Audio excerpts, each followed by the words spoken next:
nul n'ignore qu'il y a un problème diplomatique aujourd'hui entre le Rwanda et le Burundi. Pourquoi? Souvenez-vous, en 2015, faisons un regard rétrospectif. Le Burundi a été attaqué par le Rwanda, je vous précise bien. Pourquoi?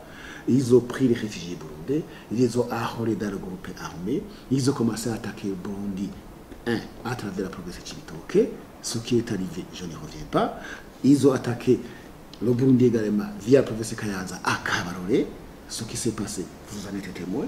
Troisièmement, ils ont attaqué les camps des réfugiés, plutôt les camps militaires. Ce qui s'est passé, je n'ai pas à revenir, armes saisies en province du Rwanda, témoignage de ceux qui sont attrapés, et voilà. Donc tout cela, le gouvernement burundais a porté plainte auprès de la communauté est-africaine, de l'Union africaine et de la CIRGL, pour que la situation soit dénouée. Le tout est condensé dans la plainte. Même la facilitation dispose de cette plainte contre le Rwanda. Comment voulez-vous qu'il n'y ait pas de problème effectivement dans ce croix? N'oubliez pas que les Rwandais ne veulent pas que les Burundais rentrent.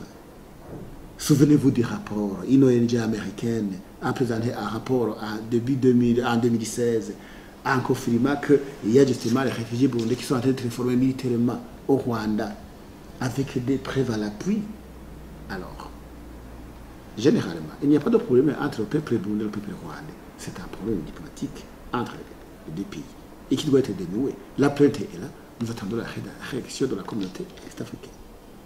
Sinon, voilà cet élément pertinent qui fait que le Rwanda bloque les Burundais et qu'ils ne veulent pas qu'ils rentrent. C'est clair. Et tout le monde le sait.